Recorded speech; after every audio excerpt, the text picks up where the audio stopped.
건강 365 포인트 쏙쏙. 우리가 꼭 알아야 할 부분들을 정리해드립니다.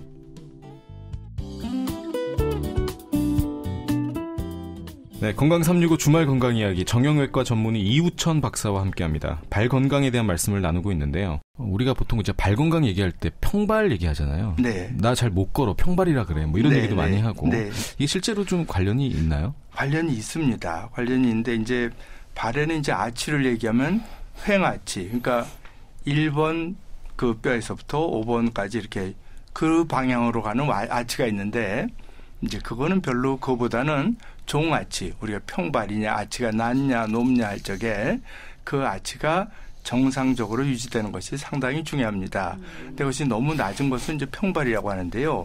평발도 정도가 있으니까 아주 심한 경우서부터 약간 평발이 있는 경우가 있는데 뭐 정상에서 약간 차이 나는 거는 대개는 별 문제가 없지만 심한 평발인 경우에는 기능적으로 문제가 많은 경우가 대부분입니다. 네. 그 제가 알기로도 유명한 축구 선수 중에 또 평발이 꽤 있어요. 네. 그 평발이 발 건강에 미치는 영향이 좀 궁금해요.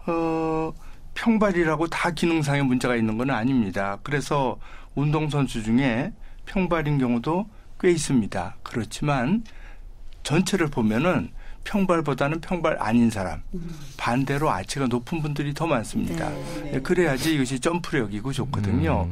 그렇기 때문에 평발이 되면은 이 발바닥에 우리가 발 중간에 보면은 아치가 있는 부분, 발의 중간 부분에 보면은 살이 부드럽죠. 네. 그 부분은 바닥에 안 닿는다는 뜻이에요. 앞 뒷부분이 주로 닿고 이제 그런 발이 추진력이 좋은데 평발이 되면 심한 분들은 그 가운데가 바닥에 닿습니다. 네.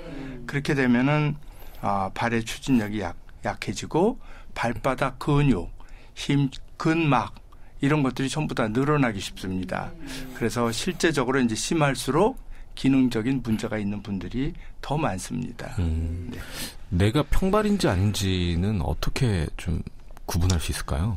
이제 보통 그건 뭐 여러 가지 방법이 있는데요. 보통 일반 사람들이 제일 쉽게 할 수 있는 거는 이 발을 물에 묻혀가지고 바닥에 마른 바닥에 딱 찍어보면은 넓게 닿으면은 저 가운데가 떠 있어야 되는데 오목한 부분이 없이 발 모양이 그대로 다 닿으면은 그거는 상당히 정도가 심한 평발입니다. 그렇게 보는 것이 일반적인 겁니다. 네. 네. 발자국을 보면 알 수 있겠네요. 그렇습니다. 그 발 모양도 말을 안 할 수가 없는데 보통 우리가 이제 발 건강이 안 좋으면 뭐 오목발이다, 네. 엄지발가락이 휘었다. 네.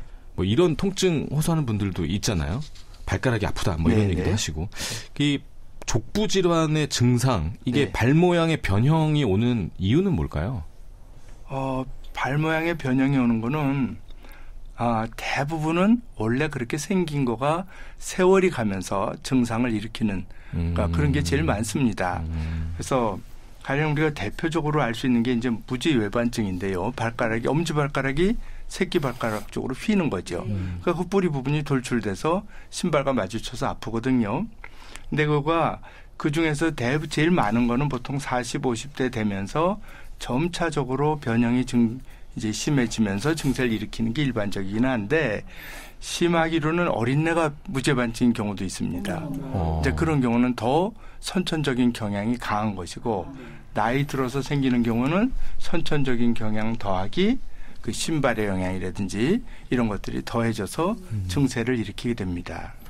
그 발의 모양이 좀 이상하거나 약간 변형이 와도 통증이 없으면 그런 분들 많이 계시거든요. 네. 나는 뭐 증상은 없는데 네. 발 모양이 좀 많이 변형돼 있다. 뭐 이런 분들은 뭐 굳이 병원에 가보진 않으셔도 되는 건가요?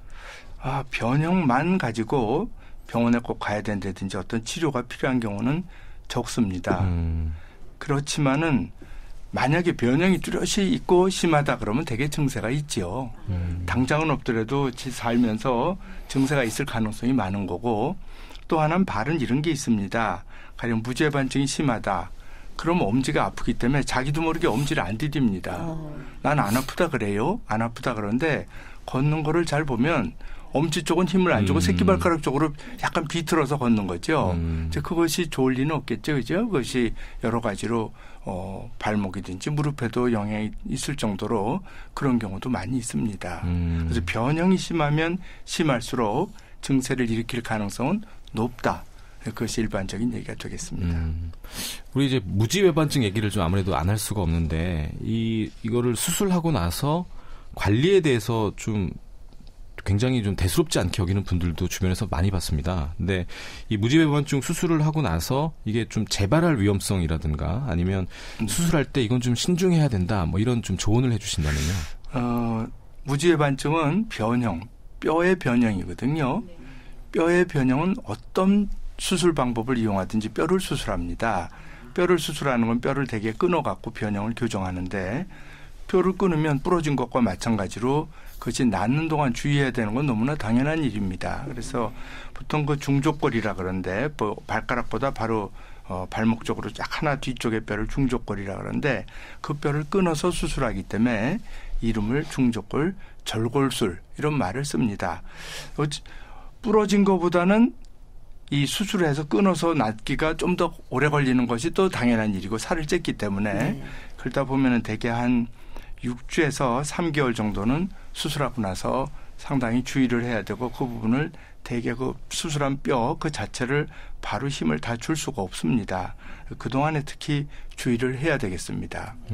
이 무지외반증이 생기는 원인이 다양합니다. 여러 가지고 아까도 얘기했지만 이 선천적인 경향성이 있기 때문에 자기가 타고난 그런 거 있기 때문에 재발성도 상당히 있는 것이 사실인데 대부분의 경우에 어느 정도 재발이 수술 바로 하고 났을 때 아주 똑바른 것보다는 조금 돌아가더라도 원래보다는 훨씬 낫기 때문에 증세가 다시 심하게 생기는 경우는 상당히 적습니다.